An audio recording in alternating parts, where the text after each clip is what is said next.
Atlantic మహాసముద్రం మధ్యలో ఉంది ఒక రహస్య ప్రదేశం.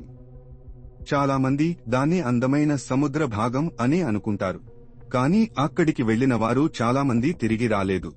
నౌకలు అదృశ్యమయ్యాయి. విమానాలు కనపడలేదు. మరి ఏం జరిగింది అనేది ఇప్పటికీ ఎవరికీ తెలియదు. దాని పేరు Bermuda triangle. Miami, Bermuda, Puerto Rico మధ్య ఉన్న ఈ ప్రాంతం దాదాపు 5 లక్షల చదరపు మైళ్లు విస్తరించి ఉంది. సముద్రం మధ్యలో ఏర్పడిన ఈ త్రిభుజం శతాబ్దాలుగా మానవ మేధస్సును సవాలు చేస్తోంది.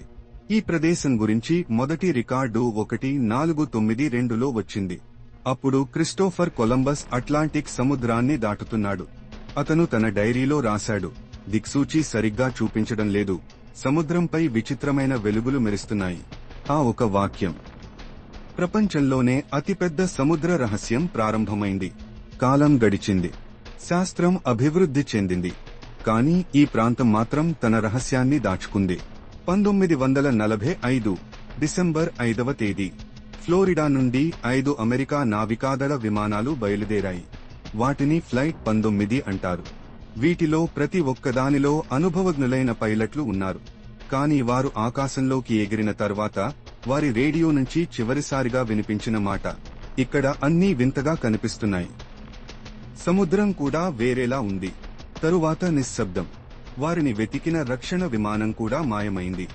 ఏ మిగులు, ఏ సంకేతం, ఏ శవం, ఏదీ దొరకలేదు. అక్కడి నుంచే బెర్ముడా ట్రయాంగిల్ అనే పేరు ప్రపంచానికి తెలిసింది. నౌకలు, విమానాలు, సబ్మెరిన్లు, అనేక ఘటనలు నమోదు అయ్యాయి. ప్రతిసారి ఒకే తేడా, ఏ గుర్తు లేకుండా అదృశ్యం. శాస్త్రవేత్తలు ఈ రహస్యాన్ని అర్థం చేసుకోవడానికి ఎన్నో సిద్ధాంతాలు చెప్పారు. కొంతమంది ఇది మాగ్నెటిక్ ఫీల్డ్ డిస్టర్బెన్స్ అని అంటారు. ఇక్కడ భూమి యొక్క అయస్కాంత శక్తి విచిత్రంగా ప్రవర్తిస్తుందని, దిక్సూచీలు దారి తప్పుతాయని చెబుతారు. మరికొందరు మీథేన్ గ్యాస్ థియరీ ని నమ్ముతారు. సముద్రం అడుగు నుండి పెద్ద మొత్తంలో మీథేన్ బుడగలు పైకి వస్తాయి. అవి నౌకలను తేలికగా ముంచేస్తాయి. కానీ ఇది అన్ని ఘటనలకు సరిపడే వివరణ కాదు. ఇక్కడ ఇంకొందరు చెబుతున్నారు, ఇది ఒక ఎనర్జీ వోర్టెక్స్, ఒక శక్తి వలయం అని. అది భూమి లోపల నుండి వచ్చే శక్తి తరంగాల వల్ల సమయం, స్థలం వక్రీభవిస్తాయని విశ్వసిస్తారు. కొంతమంది అయితే ఇంకా ముందుకెళ్తూ చెబుతున్నారు, ఇది ఒక గేట్వే, మరో లోకానికి ద్వారం అని. విజ్ఞాన శాస్త్రం ఈ విషయాన్ని భ్రమగా చూస్తుంది. కాని కొన్ని ఘటనలకు ఇప్పటికీ సమాధానం లేదు. ఎందుకు కొన్ని నౌకల రేడియో ఒకసారిగా పనిచేయడం ఆపేస్తుంది? ఎందుకు జీపీఎస్ సిగ్నల్స్ మాయమవుతాయి? ఎందుకు శవాలు కనబడవు? మరియు ఎందుకు వాతావరణం ఒక్క క్షణంలో మారిపోతుంది? ఇటీవల శాటిలైట్ డేటా చెబుతోంది, బెర్ముడా ట్రయాంగిల్ పై హెక్సాగనల్ క్లౌడ్స్ ఏర్పడతాయని. అవి గాలిని పేలుళ్ల లాగా కిందకు నెట్టేస్తాయి. ఒక ఎయిర్ బాంబ్ లా అది నౌకల్ని నీటిలోకి తోసేస్తుంది లేదా విమానాల రెక్కలు చీల్చేస్తుంది. ఇది శాస్త్రీయంగా సరైన వివరణ కావచ్చు, కానీ అది అన్ని ఘటనలకు సరిపడదు. ఎందుకంటే కొన్ని నౌకలు స్పష్టమైన వాతావరణంలో అదృశ్యమయ్యాయి. కెమెరాలు, జీపీఎస్, సాంకేతిక పరికరాలు ఉన్నప్పటికీ ఏ సంకేతమూ రాలేదు. మరి అసలు నిజమేమిటి? ఇది ప్రకృతిలోని ఒక ప్రమాదమా, లేక మనిషి ఇంకా అర్థం చేసుకోలేని శక్తులా? బహుశా రెండూ కలిసి ఉండవచ్చు.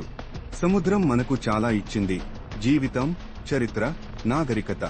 కానీ అది మనకు ఒక సందేశం కూడా ఇస్తుంది, మన జ్ఞానం పరిమితమని. ఇంకా అనేక రహస్యాలు ఉన్నాయి, మన కళ్లకు కనిపించని లోతుల్లో దాగి ఉన్నాయి. బెర్ముడా ట్రయాంగిల్ కూడా అలాంటి ఒక రహస్యం. ఇది మనలో ఉన్న జిజ్ఞాసను, భయాన్ని, ఆశ్చర్యాన్ని కలిపి ఉంచుతుంది. మన శాస్త్రం ఏ స్థాయికి వెళ్లినా ప్రకృతికి ఒక కోణం మాత్రం ఎప్పటికీ మన చేతిలోకి రాదు. ఇది ఒక హెచ్చరిక లాంటిది, ప్రపంచంలో ఇంకా మనం అర్థం చేసుకోలేని విషయాలు ఉన్నాయని. ప్రతి అల వెనుక, ప్రతి గాలి వెనుక ఒక రహస్యం మన కోసం ఎదురుచూస్తోంది. అందుకే బెర్ముడా ట్రయాంగిల్ కేవలం సముద్రంలోని ఒక ప్రదేశం కాదు. ఇది ఒక చిహ్నం, మన జ్ఞానం ఎంత ఉన్నా ప్రకృతిని పూర్తిగా జయించలేమని గుర్తుచేసే చిహ్నం. బెర్ముడా ట్రయాంగిల్ రహస్యం ఇప్పటికీ సమాధానం కోసం ఎదురుచూస్తూనే ఉంది.